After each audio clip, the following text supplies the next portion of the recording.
Welcome to the SportsFit Mum podcast, the place for expert knowledge and advice for your pregnancy and post-baby health and fitness journey. If we haven't met before, I'm Marnie, mum of two, health and fitness coach, international athlete and founder of the SportsFit Mum community.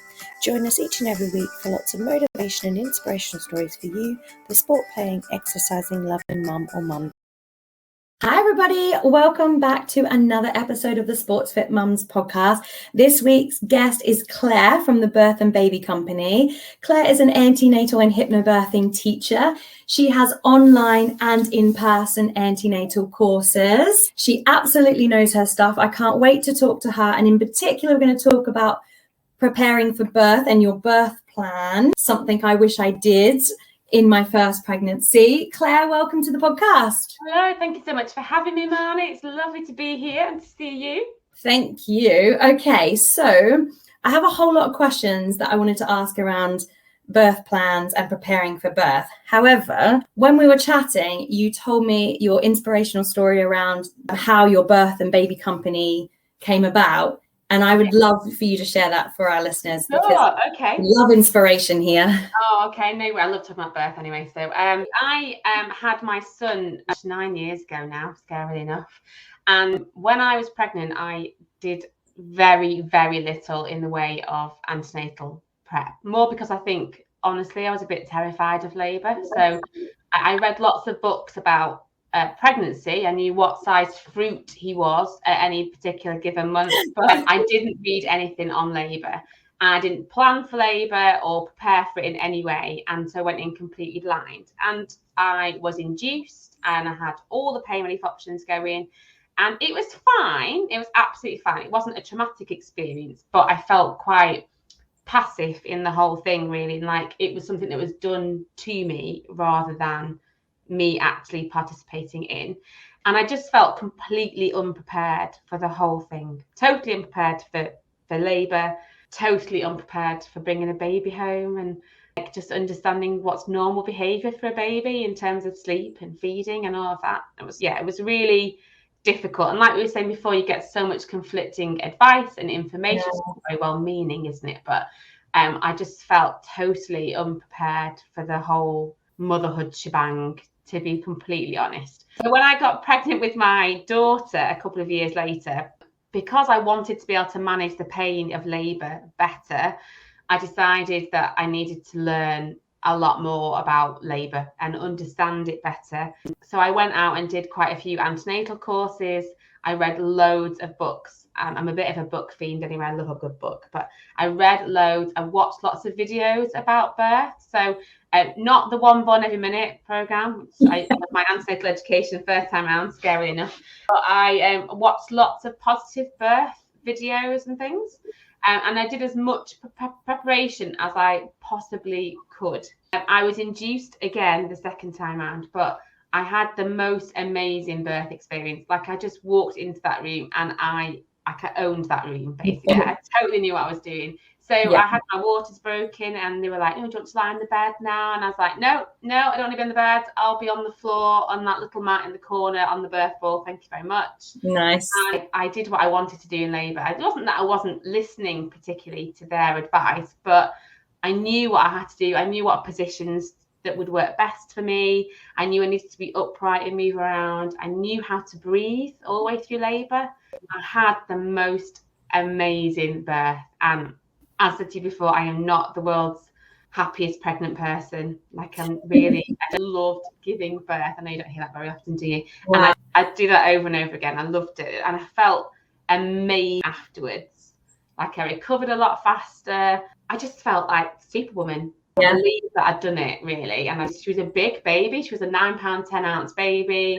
And I'd done it with gas and air and in the pool. And it was amazing. And I just felt so much more prepared. And that even going, obviously, postnatally, when you know what to expect second time around in terms of feeding and everything, I just made the whole process so much easier. And I just like, wow, everyone needs this.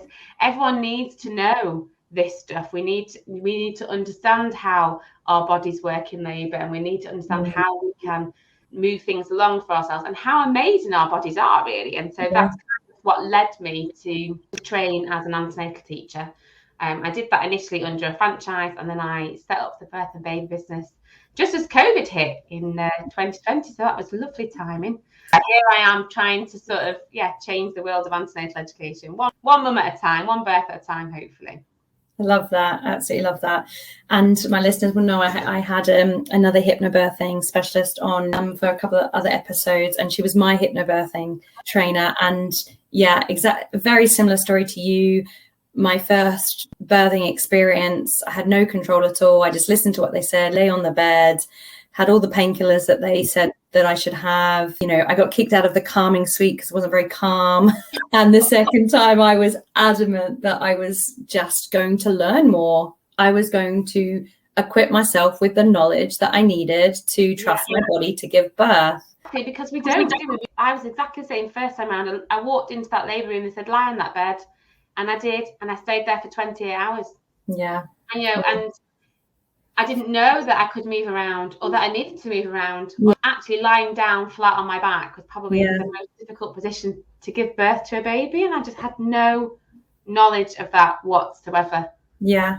It's great to hear that you went out there and like me, you were kind of actively learning as much as you can. And was your birth better second time round then as a result? Oh, 100%. I didn't lay on a bed once. Well, I did when I first went in because I was a little early.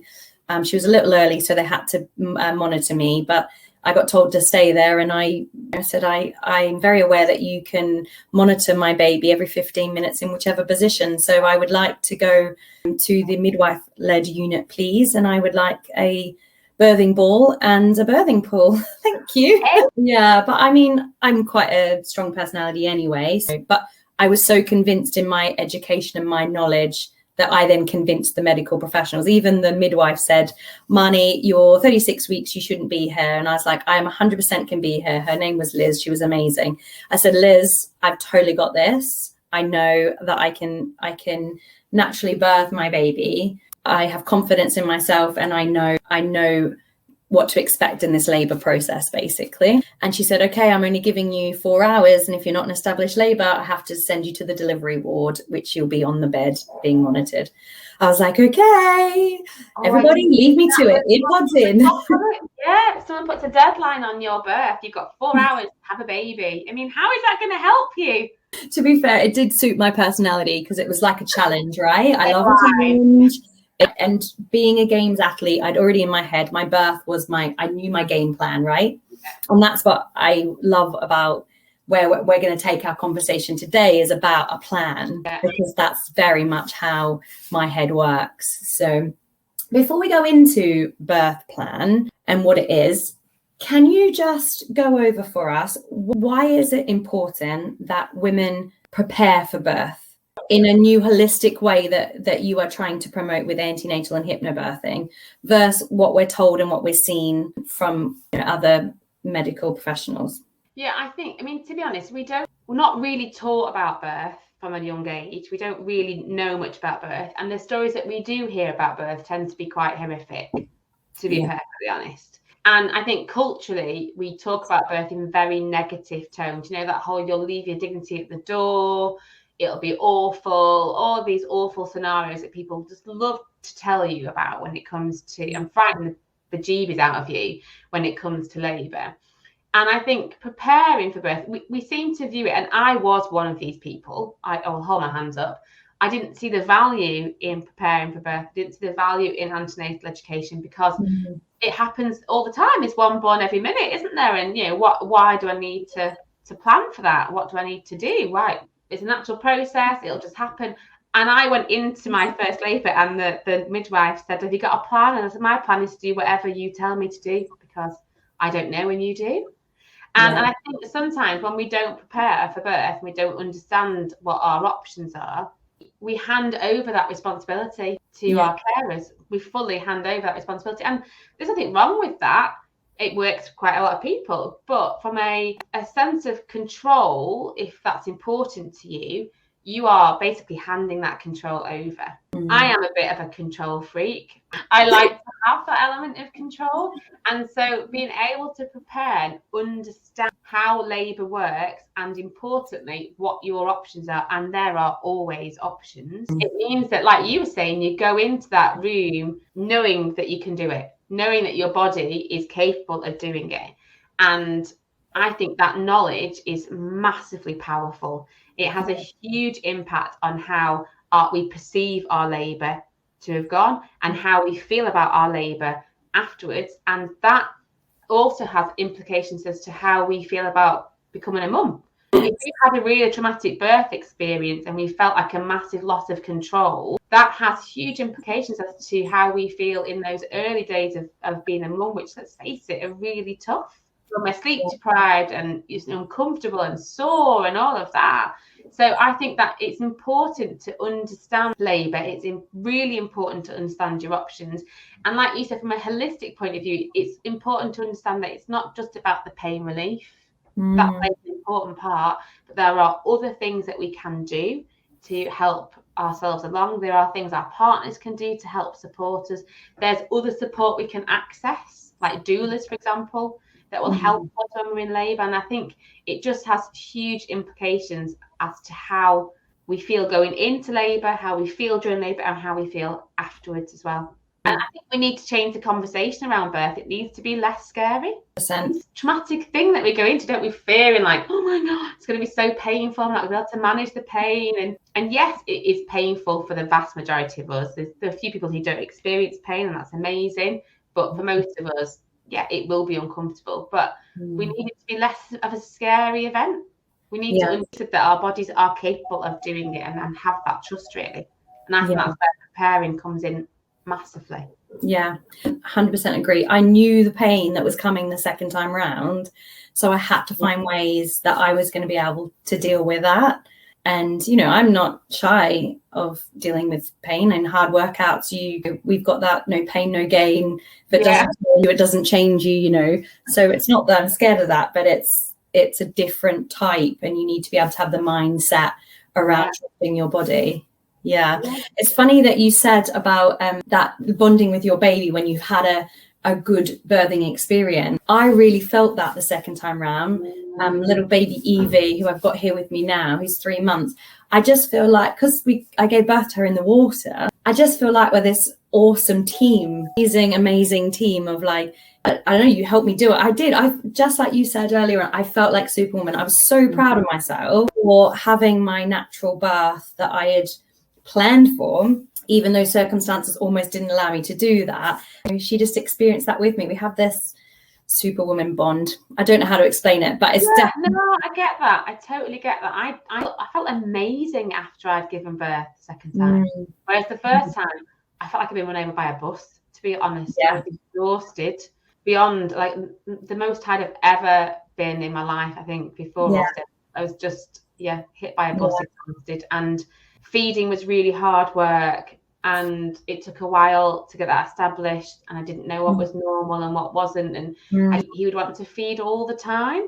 And that's totally normal. The second time, I went in with this knowledge, like you were saying before, about knowing about the pain of labours in my life. The same could be said when you have your baby. You're not going to get any sleep, but actually you can manage on a lot less sleep than you thought. You want to feed all the time, and that's perfectly normal, and then it gets better. As they get older, things progress. I'm going to do a little plug here, because I was speaking to you earlier about I have just finished my strength and conditioning program. It's called Training for Labour. How we can physically prepare, and mentally, actually, physically and mentally prepare ourselves for that birthing process and the postpartum recovery. And it's funny that I did follow my own plan second time around. The first time, I still tried to do everything I could. Oh, my body can still do that, so I do that. And I didn't think about what my body needs for the birthing process and the postpartum recovery. I had, unfortunately, that mental state of, I don't really want to be pregnant. I want to be one of those pregnant mums that lift loads of weights and run like crazy. Like, I couldn't slow myself down to realize that I had a new focus and I had a new goal, and I had to change my goal. And I definitely did that second time around, and it's been much more of an enjoyable process. My baby is Evie is a little bit harder than my first baby, Ella Rose, but at the same time, I know that I'm still physically where I need to be because I changed my focus and, I prepared for birth, which is massively positive implications for how you feel postnatally. Like the fact that from a strength point of view, you're in a better place going into labour because physically you prepared for it. Because it's a huge event. Yeah. Huge. If you're like me, first time around, I avoided all exercise and spent a lot of time on the couch eating cake. So physically I wasn't prepared either. But I imagine for you that the benefits of that from a postnatal point of view and a recovery point of view have been huge. Definitely. It's more of a mindset. It's a real mindset thing for me to trust my body is going to, that I was strong enough for the birth, but also to trust my body in the prehab process. And it's about slowly getting to where I need to be rather than rushing to get there. Because once you get to the fitness level, it'll be harder to get fitter. Whereas if you've done it at a slow, gradual increase, you're going to, smash your goals that you want to do much quicker. Yeah, you can plateau very quickly if you come back too soon. Definitely. Yeah, definitely. Okay, so antenatal courses are exactly your expertise. And I know that you talk a lot about a birth plan. So what is a birth plan for anybody that maybe hadn't thought about that already? So a birth plan is basically a list of preferences of things that you would like to happen in birth. So I say preferences, it shouldn't be set in stone. I want this, I don't want that, because to a very large extent, birth is quite fluid and we can't really plan for it. Things will go a bit awry. Like you were saying, babies come early, or maybe they're in an awkward position. And so it might not be that we get that lovely water birth in the midwife-led unit or at home, whatever that we had in mind. So a birth plan should be a list of preferences as to things that you would like to happen.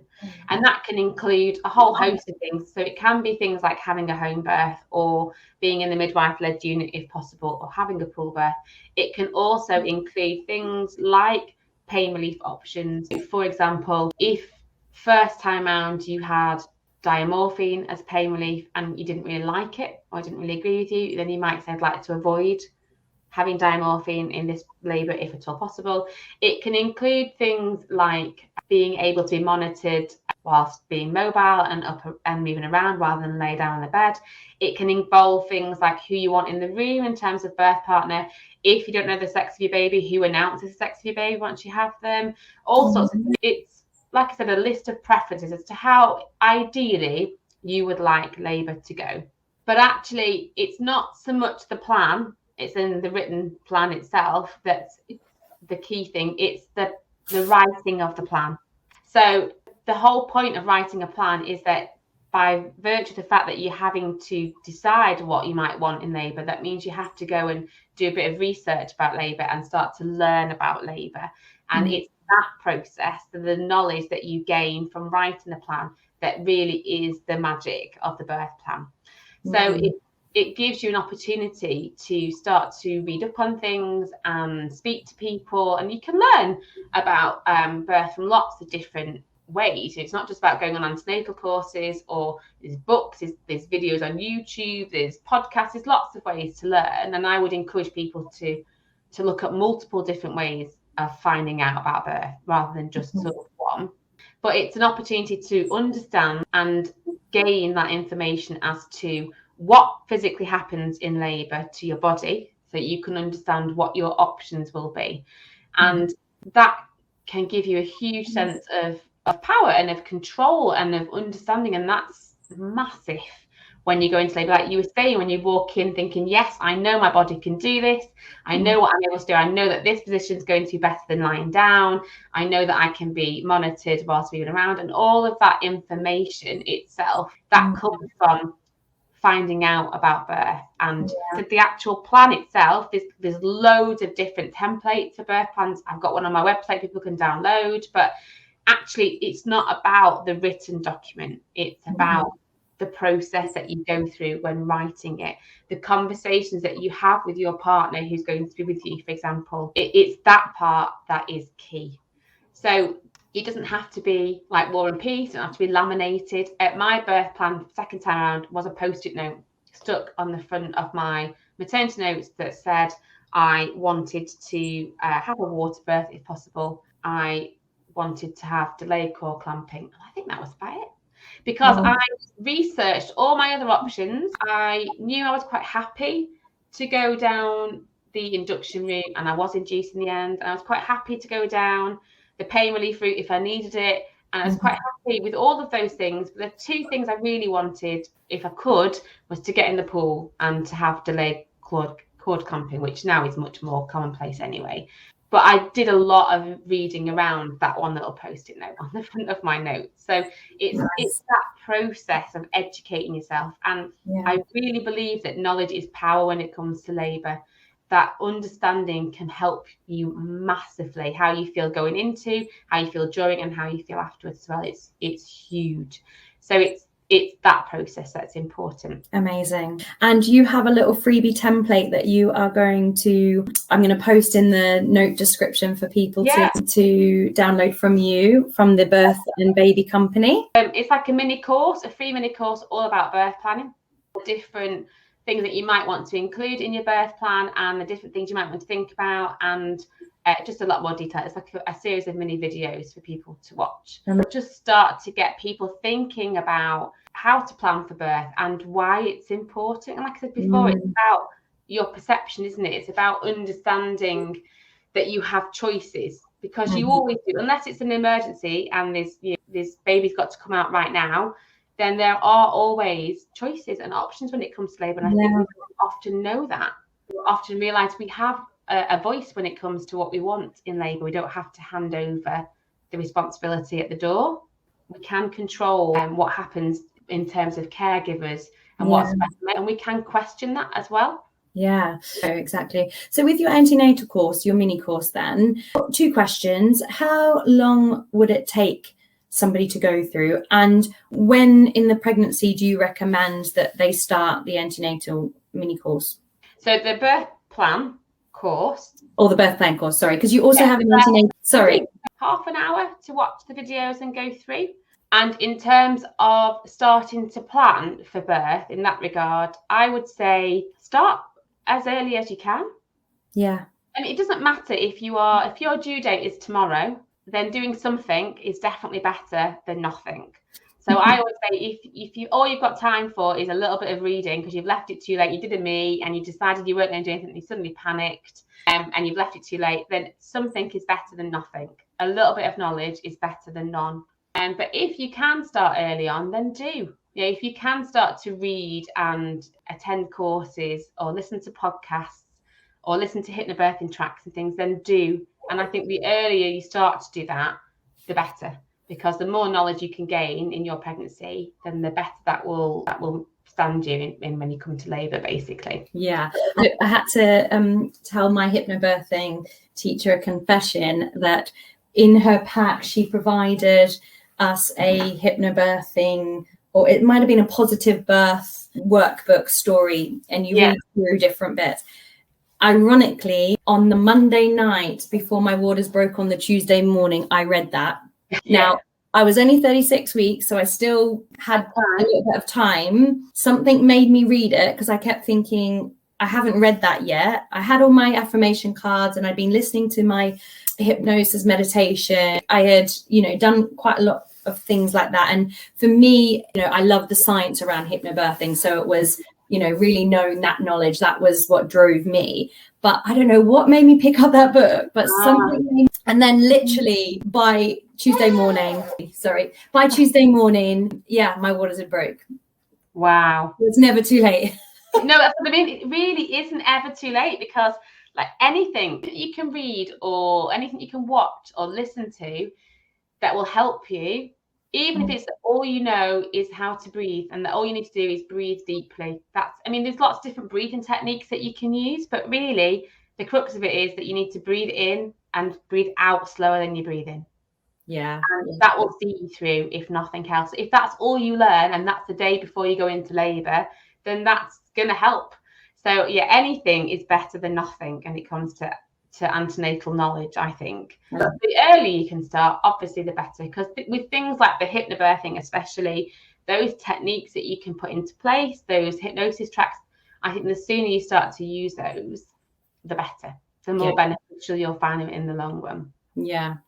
And then what about your full antenatal course then? What can someone expect if they were to look into that? So I offer like an online course, which is pre-recorded, and it's basically a birth preparation course. So it covers everything that you need to know about labour. So physically, what happens to your body in labour in terms of contractions and dilation and all of that sort of thing. We also cover off pain relief options, because everyone always wants to know what their options are when it comes to pain relief. We talk about breathing techniques and positions for labour, and I also cover off things that happen such as induction, C-section, water birth, home birth, all of that. So it's designed to give people the whole overview of your options when it comes to having your baby and labour. I've designed it to be sort of bite-sized chunks, because I know it's difficult for people to set time aside sometimes to go to class, or they think it's going to be too much time taken up for them to go, or forget to get their partner to come with them. So the course is about 8 hours worth of content, but it's broken down into little minuscule videos that they can watch on the go, on the train, when they're going to work, or when they're having a cup of tea.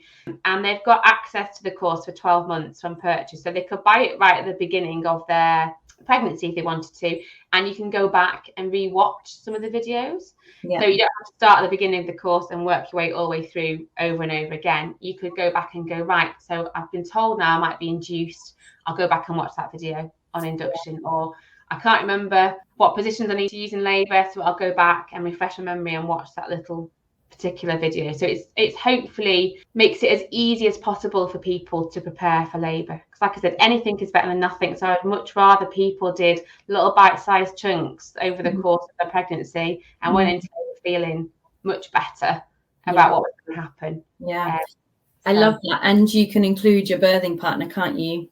Exactly, but they don't always want to know everything, do they? I mean, I always think it's important for them to know as much as they can, and for them to understand physically what happens and what changes to look out for in their partner during labour. But sometimes they don't really want to know the gory details. That maybe there's bits where you could go, oh, do you know what? Actually, you need to watch this 5-minute video, but I'll watch the rest. Then you can watch this bit, and I'll watch this bit. And hopefully that will mean that they get involved as much as possible. And because they are quite short, it's not going to take them too much time away from other day-to-day things, really.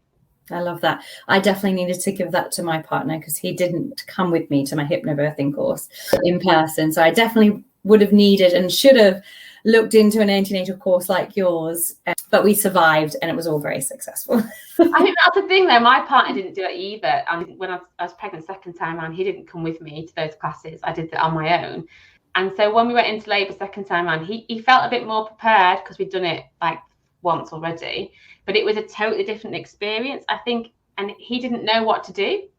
He said to me afterwards, he said, you were like totally in charge of that. That's exactly what my partner said. I walked in and I was like, no, I'm not doing that, I'm doing this, I want that, I want the other, and I was quite demanding in a way, obviously, but he was like, wow, like I didn't know what to do, but I kind of felt like you didn't need my help, you were totally all over it. It would have been useful for him to understand why I was doing what I was doing, why I was on the floor or leaning over a ball, or why I was in particular. That would have helped massively. But yeah, you're not always going to want to come along, and that's fine, isn't it? That's fine. As long as we go in feeling as prepared as we possibly can, that's the main thing, really. Exactly. Claire, so much valuable information. Thank you so much. If people wanted to follow you and find more details, where do they go? So I'm on Instagram as a birth and baby company, and Facebook also, and Pinterest of late as well. Oh, exciting. I love it. Okay. So I always end the podcast with 2 questions. So my first question to you is, what advice would you give your non-mum self now that you know what you know? Now I know what I know. Oh, wow. There's lots, isn't there? If you go back and lots, isn't there? I think I would tell myself well, obviously to prepare a bit better and do a bit more, and that will help massively. But I think I'd also tell myself to trust my instincts a bit more, because I kind of feel like we're told all the way through pregnancy that our instincts aren't right, or our bodies won't work properly, or we shouldn't feed our babies to sleep or rock our babies to sleep. There's lots of things that we're told as mums and new mums. And I think we stop trusting ourselves and our gut a little bit. And so I kind of think I'd say trust your instincts. Like, trust that you can do it, that your body is capable of giving birth to your baby and feeding your baby, and that those instincts that you have about certain things are right. And it's easy to do second time round, I think. It's quite hard.